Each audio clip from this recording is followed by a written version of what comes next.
예, 오늘 말씀은 제가 혼자서 이제 읽도록 그렇게 하겠습니다. 이거 오늘 그 또 화면 또 나가는 게 또 갑자기 또 이상해졌네요. 오늘은 마태복음, 요한복음 20장 24절부터 31절 말씀인데요. 예, 제가 읽겠습니다. 12 제자 중에 하나인 디두모라 하는 도마는 예수 오셨을 때에 함께 있지 아니한지라. 다른 제자들이 그에게 이르되 우리가 주를 보았노라 하니 도마가 가로되 내가 그 손의 못자국을 보며 내 손가락을 그 못자국에 넣으며 내 손을 그 옆구리에 넣어보지 않고는 믿지 아니하겠노라 하니라. 여드레를 지나서 제자들이 다시 집안에 있을 때에 도마도 함께 있고 문들이 닫혔는데 예수께서 오사 가운데 서서 가라사대 너희에게 평강이 있을지어다 하시고 도마에게 이르시되 내 손가락을 이리 내밀어 내 손을 보고 네 손을 내밀어 내 옆구리에 넣어보라. 그리하고 믿음 없는 자가 되지 말고 믿는 자가 되라. 도마가 대답하여 가로되 나의 주시며 나의 하나님이시니이다. 예수께서 가라사대 너는 나를 본고로 믿느냐. 보지 못하고 믿는 자들은 복되도다 하시니라. 예수께서 제자들 앞에서 이 책에 기록되지 아니한 다른 표적도 많이 행하셨으나 오직 이것을 기록함은 너희로 예수께서 하나님의 아들 그리스도이심을 믿게 하려 함이요 또 너희로 믿고 그 이름을 힘입어 생명을 얻게 하려 함이니라. 아멘. 예, 오늘 또 이 말씀 통해서 하나님이 우리에게 또 필요한 것들을 또 우리 각자에게 또 필요한 말씀을 주실 텐데 그 말씀을 들을 수 있는 들기와 또 마음을 또 열어달라고 우리 잠깐 자기 자신을 위해서 기도하겠습니다. 하나님 아버지 하나님 우리에게 주시는 말씀을 통해서 또 우리가 은혜 받고 또 그 말씀에 우리가 또 변화받을 수 있도록 도와주시옵소서. 하나님이 깨닫게 하시고 알게 하시는 또 은혜를 따라서 우리가 주님 앞에 나아가길 원하오니 아버지 도와주시고 인도해 주시옵소서. 성령으로 충만하게 주시고 도와주시옵소서. 주께 참으로 감사하며 예수 이름으로 기도했습니다. 아멘. 예. 오늘 설교 제목도 이상하게 나오겠죠? 예, 이상하게 나오네요. 마치 중국어처럼 나오네요. 오늘 설교 제목은 믿음으로만 보이는 길입니다. 믿음으로만 보이는 길. 예. 뭐 제목 어렵지 않죠? 하나님이 우리에게 또 신앙을 갖기 전과 신앙을 가진 이후에 우리가 또 새롭게 알게 된 사실이 뭐냐 하면 믿음은 우리에게 무언가를 보게 한다는 거죠. 또 믿음은 우리가 오늘 그 히브리서 말씀에서도 우리가 바라고 있는 것들이 있어요. 근데 그 바란다고 해서 우리가 소망하고 뭔가를 바란다고 해서 그게 실질적인 우리가 일이 되기는 사실은 미지수죠.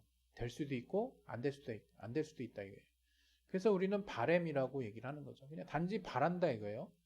그러나 그 바램이라는 것이 구체적으로 되느냐 안 되느냐는 너무나 많은 변수가 있고 또 우리의 의지, 우리의 노력뿐만이 아니라 또 어떤 일에 관해서는 다소의 어떤 정말 우리가 손댈 수 없는 어떤 도움도 필요한 그런 일들, 또 환경적인 또 도움도 필요한 또 어떤 자연환경의 도움도 필요한 뭐 그런 일들이 또 있을 수 있잖아요. 그래서 사실 단지 우리가 어떤 일을 놓고 우리가 우리의 경험 안에서 생각해 봤을 때 무언가를 바란다라고 했을 때는 너무나 많은 변수가 있고 정말로 되는 것은 별개의 문제라는 거죠.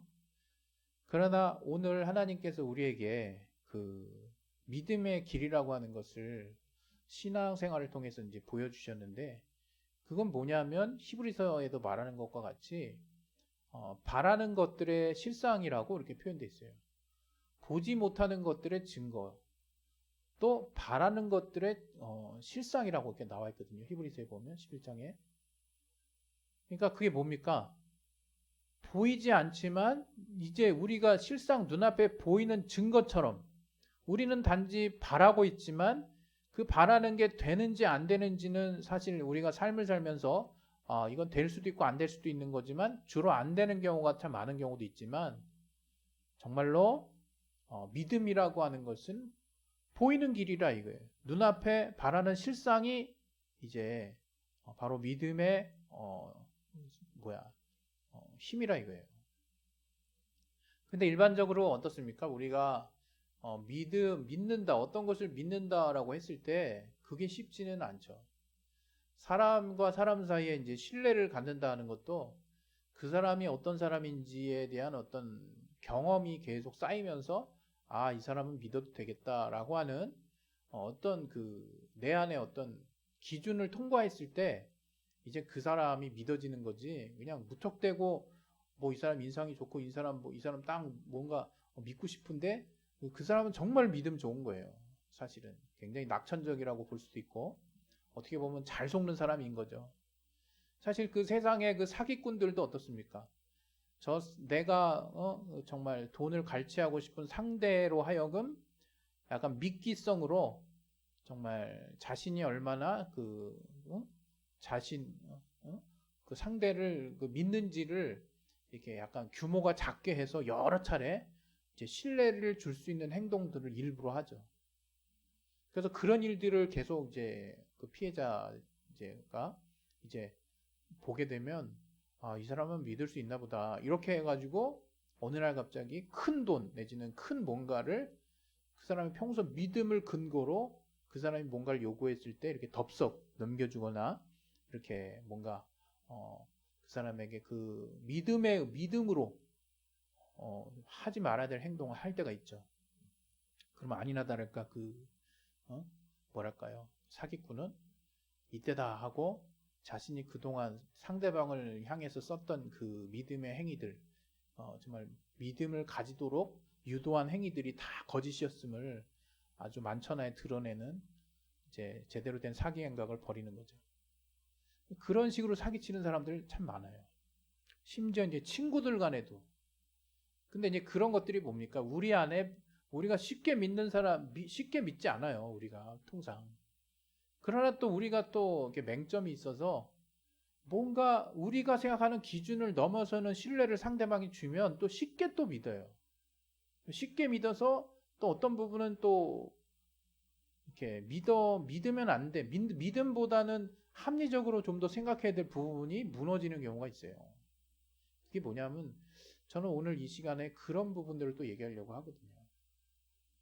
믿음이라고 하는 것이 하나님이 우리에게 주신 믿음이 우리가 그동안 쌓아왔던 경험과 또 과학적인 지식과 또 보편적인 상식과 또 인간애와 관련된 또 사람과 사람 사이의 보편적인 도덕과 어떤 양심을 초월하는 어떤 특별한 영역에 있는 게 믿음이다 라고 생각하는 사람들이 있어요.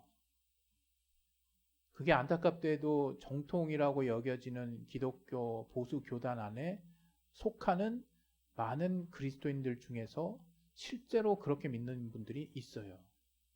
그런 분들의 특징은 뭐냐면 자신의 교회나 자신의 신앙 공동체에서 배운 어떤 성경을 해석한 어떤 최종적인 어떤 결론이 나오면 그 행동 강령, 그런 실천 지침이 절대적인 것이다라고 이제 판단을 하고 그냥 자신이 해석해서 그동안 자기가 알고 있었던 보편적인 상식이나 과학이나 또는 사람과 사람 사이의 어떤 도덕이나 규율 또는 어떤 뭐랄까요?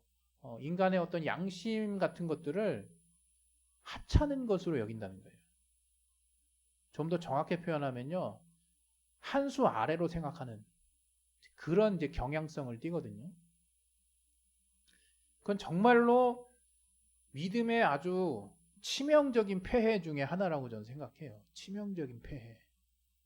왜 우리가 신앙생활을 하게 되면 사람들의 보편적인 상식을 받아들이지 않게 되고 또 일반적이고 사람과 사람 사이에 일어날 수 있는 어떤 규율과 같은 또 일반 양심 안에서 정말 마땅히 그렇게 해야 되는 어떤 일들이 아닌 것처럼 여겨지거나 그것들이 무시되는 어떤 상황이 벌어질까.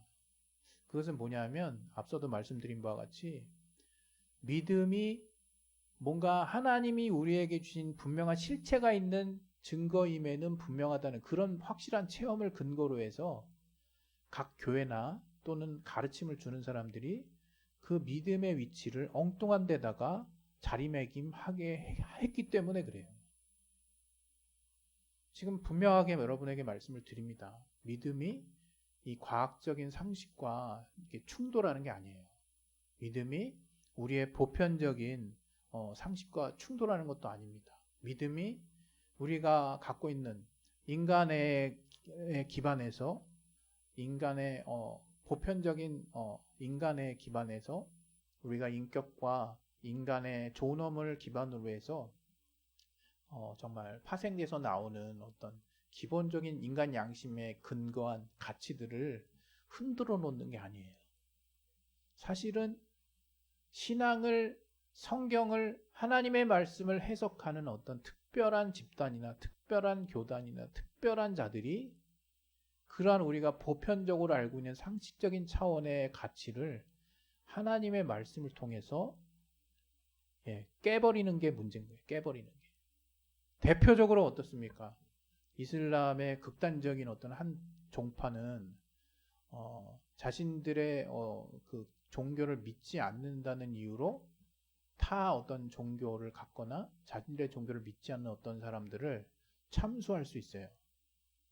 인간의 생명을 파리 목숨으로 이렇게 여겨서 간단하게 앗아갈 수 있다는 거예요. 자신들의 교리로. 근데 정말 그 교리가 그렇게 말하고 있느냐? 그건 정말 물음표긴 하지만 그걸 해석하는 사람들의 최종적인 위치가 그 교단의 종교적 지도자의 위치에 있다는 거죠. 치명적이죠. 아주 위협적이고 이 세상의 암적인 존재들입니다. 사실은. 좀 더 극단적인 표현을 쓰고 싶지만 단위라 정말 절제를 하는 것인데 그러한 행태를 보이는 모습이 비단 그런 다른 어떤 극단적인 것에 치우친 어떤 종교 안에서만 일어나고 있는 일이냐? 그게 아니라는 거예요. 바로 기독교 안에도 있다는 거예요. 기독교 안에도. 이 기독교 안에 이 믿음의 위치를 잘못 선정하면 이제 믿음이면 다 된다. 어떤 면에서 맞아요. 그런데 그 개념이 자기가 알고 있는 개념 안에서 새롭게 해석이 돼서 이제 그 본인이 알고 있는 믿음의 그 지식들, 본인이 어떤 특정한 교회를 통해서 배워서 성경을 재해석해서 이것이 맞는지 틀리는지 점검도 안 거친 채 그렇게 해서 내 안에 이렇게 새겨져 버린 믿음의 어떤 가치들이 내가 보편적으로 사람과 사람 사이에서 일어나야 하고 사람과 사람에서 다루어져야 하고 사람과 사이에서 마땅히 정말 그렇게 상호간에 치러야 할 가치 기준들을 다 파괴한다는 거예요.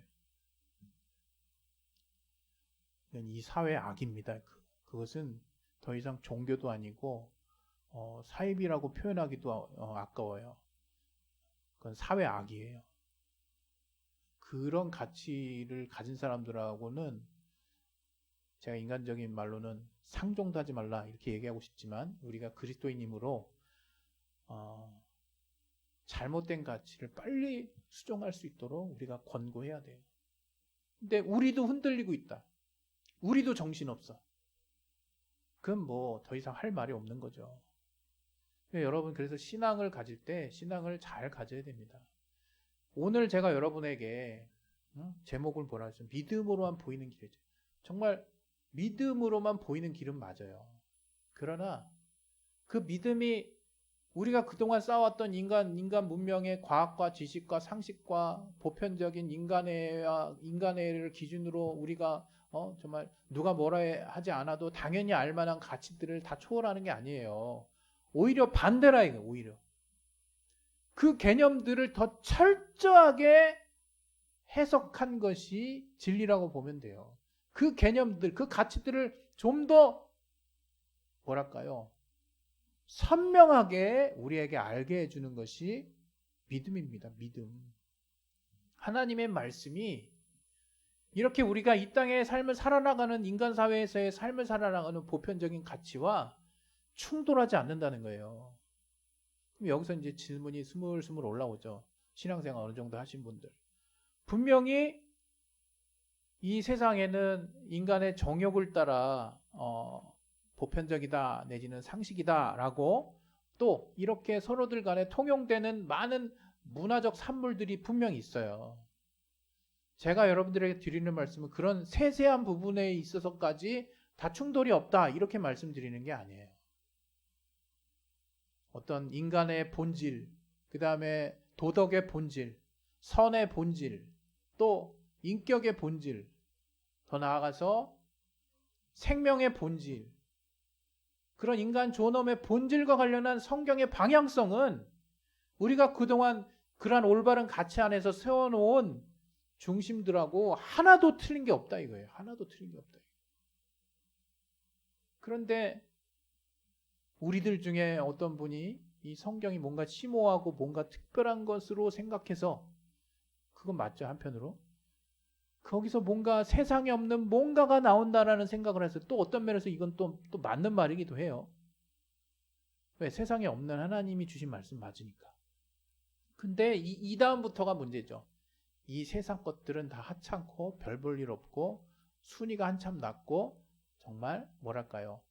우선순위가 딸려도 한참 딸리는 그 어떤 것들 가운데 가장 우위가 되는 하나님의 말씀. 어떻게 보면 굉장히 믿음 충만한 말씀 같아요.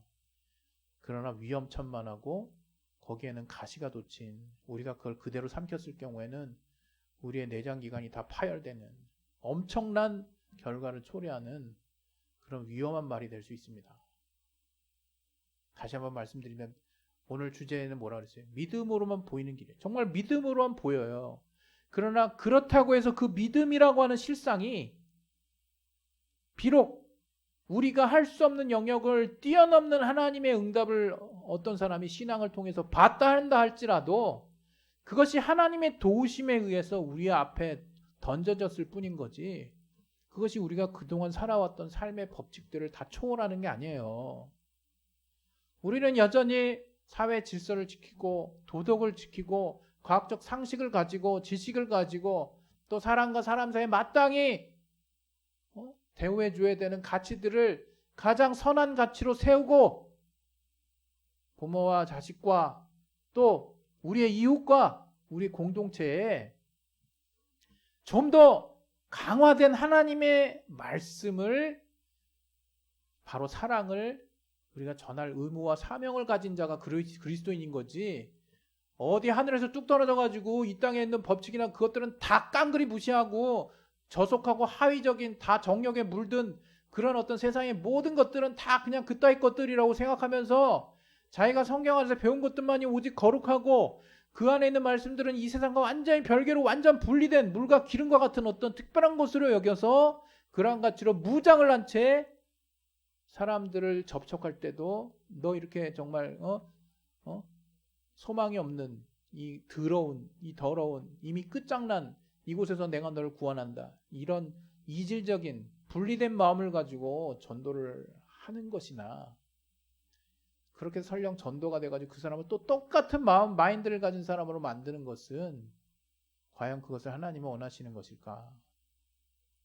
하나님은 이 세상도 창조하셨어요.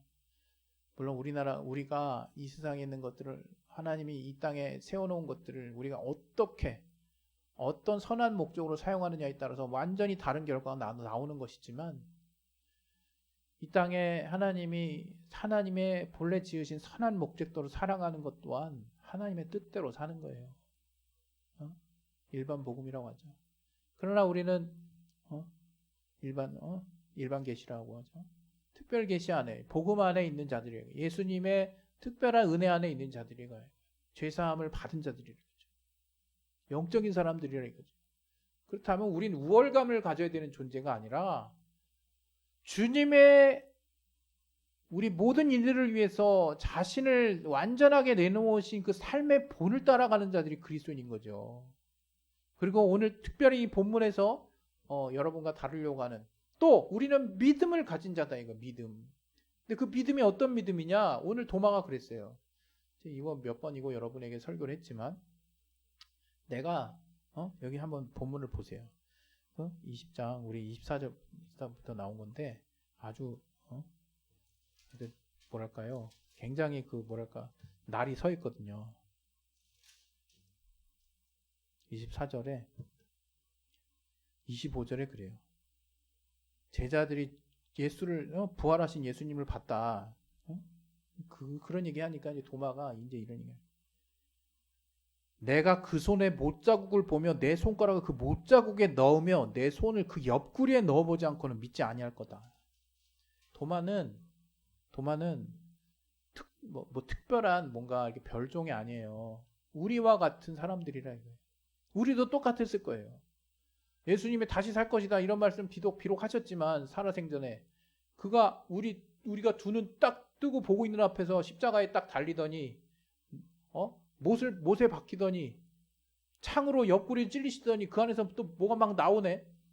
그리고 막 피를 흘리시고 몇 시간 동안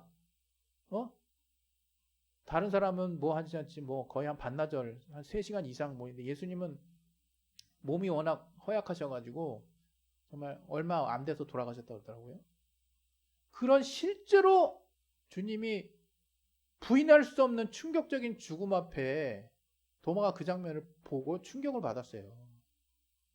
도마는 얼마나 담대했던 친구인지 알죠. 다들 이제 로마 군병들이 이제 예수 잡아간다는 말을 막 하고 이러니까 예수님이 다시 다시 이제 본 동네로 돌아가자 그러니까 거기 가면 잡힐 거 뻔하니까 제자들은 가지 말라고 막 그러는데 도마가 그래. 우리도 예수와 함께 죽으러 가자 막 이렇게 선동을 합니다. 얼마나 굉장히 혈기왕성하고 담대했죠. 예수님 생전에 그렇게 혈기왕성하고 담대하고 확신에 찼던 누구보다도 베드로 못지않게 믿음이 정말 충천했던 도마였는데 그가 갑자기 제자들이 야 예수님 살아나셨어 너 봤어 막 이렇게 이런 막 그냥 봤다는 사람이 제자들의 얘기를 듣고 코웃음을 친 거예요. 네가 좀 정신이 없구나. 내가 예수님 손에 그 못자국에 손을 넣어보고 옆구리에 내가 손 넣어보고는 절대로 안 믿겠다. 근데 정말 예수님이 나타나셨네. 부활하셔서 그냥 문을 뚫고 들어오셨네. 그냥 유체 이탈하듯이. 그 장면도 충격적이지만 이제 주님이 똑같이 얘기했습니다. 도마에게 네 손가락을 이리 내밀어 내 손을 보고 네 손을 내밀어 내 옆구리에 넣어보라. 그리하고 믿음 없는 자가 되지 말고 믿는 자가 되라. 이렇게 얘기합니다. 도마가 왜 이렇게 의심이 많은 자가 됐을까? 도마만 특별한 게 아니라니까요. 우리가 다 그랬을 거라니까요. 그런데 주님께서 믿는 자가 되라는 것이 도대체 무슨 의미인지를 알려주십니다. 도마는 사실 그동안 어떤 면에선 확실히는 모르겠지만 추측해 보건대 예수님의 실존과 그분이 많은 사람들에게서 귀신을 내어쫓고 병을 낫게 하고 이적을 일으키는 것을 막 함께 따라가면서 본 도마 입장에서는 그 누구보다도 정말 그 본 것에 대한 확신이 차 있었던 것 같아요. 그래서 정말 담대했죠. 그러나 그렇게 정말 거의 하나님이라고 생각했던 그 하나님이 죽었단 말이에요. 자기 눈앞에서 십자가 위에서. 그러니 그 하나님이 비록 생전에 내가 다시 살 것이다. 다시 부활할 것이다. 이런 얘기해도 귀에 들려오지 않는 거예요. 왜? 도마의 믿음은 예수님이 하신 일, 예수님이 직접 보여주신 일을 눈으로 보고 믿게 된 그 믿음의 근거였기 때문에 라고 저는 추측을 해봅니다.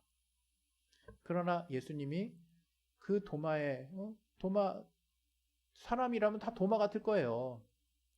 솔직하죠. 그 도마에게 가서 직접 넣어보라고 말씀하시는 거예요. 그러면서 하시는 말씀이 이제 정말 보지 않고 믿는 자가 되라는 거예요.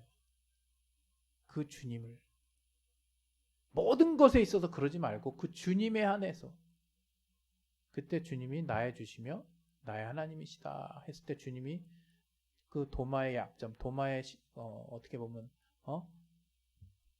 약했던 부분을 지적하죠. 너는 나를 본고로 믿느냐 이렇게 본고로 믿느냐. 보지 않고 믿는 자들은 복되도다. 그래서 우리가 신앙이 아무리 어려도요. 아무리 조그만 거라도 우리가 먼저 하나님 앞에 믿어야 하나님이 보여주세요. 그 신앙 성장하는 단계가 진짜 신기하거든요. 그냥 우리가 뭘 봤으니까 믿음이 성장하는 게 아니에요. 저는 그렇습니다. 이렇게 교회 막 큰 교회들 보면 목회자들이 뭐 이적을 일으키고 해가지고 막 교회가 성장하고 이러잖아요. 과연 그 믿음을 우리가 그렇게 해서 믿음이 성장된 거를 온전한 믿음으로 볼 수 있을까? 물론 그런 이적을 통해서 많은 자들이 따랐던 건 사실이에요. 그러나 주님이 무엇이 복되도다 얘기했어요. 믿음으로 보는 자들을 복되도다 했어요. 주님과 관련해서.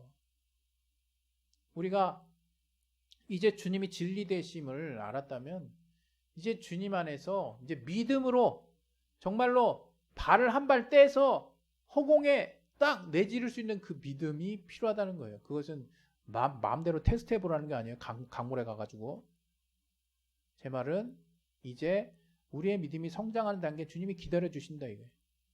이 말씀이 진짜야? 라고 한다면 정말 이 말씀이 진짜인지 의심된다면 정말 먼저 믿어보세요. 작은 거 하는 내가 크게 손해볼 거 아닌 것 같은 거. 그거 저도 그렇게 해서 성장했거든요. 그런 것들 하나씩 먼저 온전하게 믿어보는 거예요. 그랬을 때 하나님이 어떻게 그 부분에 대해서 응답하시는지를 하나씩 둘씩 체험하게 되면 어느 날 주님은 절대 사기꾼이 아니시기 때문에 어느 날 이제 점점점 내가 큰 것을 주님 앞에 믿을 수 있게 되는 거예요. 우리의 삶을 맡길 수 있게 되는 겁니다. 이렇게 도마가 저의 모습을 통해서 우리에게 보여준 그 기준은 뭐냐? 믿음은 보지 않고 믿음을 통해서 그렇게 하나님이 보여주시는 길을 따라가는 거예요. 믿어야만 보이는 길을 따라가는 길이 신앙의 길이라는 겁니다. 그런데 그 믿음의 길은 어떻게 믿느냐? 아까도 말씀드렸죠. 상식을 초월하는 것이고 과학을 초월하는 것이고 도덕을 초월하는 것이 아니라는 거예요. 오히려 우리가 일반적으로 보편적으로 알고 있는 상식의 본질을 더 철저하게 따라가게 할 수 있는 실상이 바로 주님이 우리에게 주신 진리고 그 진리를 따라가는 삶이 신앙의 삶이라 이거예요. 그리스도인의 삶이라 이거예요. 그게 믿음이라 이거예요. 믿음은 우리 인간의 삶과 절대로 분리될 수 없습니다. 그래서 저와 여러분 모두가 이러한 정말 믿어야 보이는 길, 그렇다고 해서 그 믿음이 하늘에서 뚝 떨어졌기 때문에 이 땅의 모든 가치와는 완전히 별개고 그렇게 기름과 물처럼 분리된 그런 어떤 특별한 위치에 있는 그런 것이 아니라 정말 이 땅과 구별되는 분명한 하나님의 진리 되시는 유일한 말씀, 또 유일한 진리가 되는 것이지만 그것은 우리가 그동안 인간과 인간이 선한 가치를 쫓아가려고 하는 많은 산물들을 포괄하는 그 범주 안에 있는 좀 더 그것을 선명하게 우리에게 알게 해주시는 진리가 되는 정말 그 어떤 것이라 이거예요. 신앙 여러분 제대로 가고 있는지 안 가는지 여러분 신앙생활을 하면 여러분 주변의 어떤 사람들과의 또 여러분의 어떤 삶이 좀 더 뭐랄까 상식적이 되는지 한번 돌아보세요. 물론 그 상식에는 제가 또 풀어야 될 또 우리가 상식으로 이렇게 함께 이렇게 묶어놓은 이 세상의 정욕을 통해서 나온 결과물도 분명히 있기 때문에 약간의 분별이 필요하지만 제가 지금 말하려고 하는 거 좀 더 본질적인 인간의 본질에 관련된 가치들을 좀 더 따라가는 사람들이 되는 거지 외계인이 되는 게 아니에요. 그리스도인이 그렇게 자기만의 세상에 빠져가지고 집단적 이기주의자가 되는 것이 아닙니다. 우리 시간에 우리 기도하겠습니다. 기도하실 때 정말 믿음으로만 보이는 길, 그러나 그 믿음의 실상은 정말 우리가 보편적으로 알고 있는 가치를 포괄하는 좀 더 선명하게, 좀 더 분명하게 해주는 그런 우리의 삶과 밀접한 절대 떼어놓을 수 없는 가치라는 것을 알고 그 안에서 진정 믿음으로만 볼 수 있는 길을 볼 수 있도록 따라갈 수 있도록 도와달라고 우리 예수여 한번 기도하겠습니다. 예수여 하나님 아버지 믿음으로만 볼 수 있는 길을 볼 수 있게 도와주시옵소서. 그 믿음은 하나님 세상에서 떨어지는 그 어떤 것이 아니라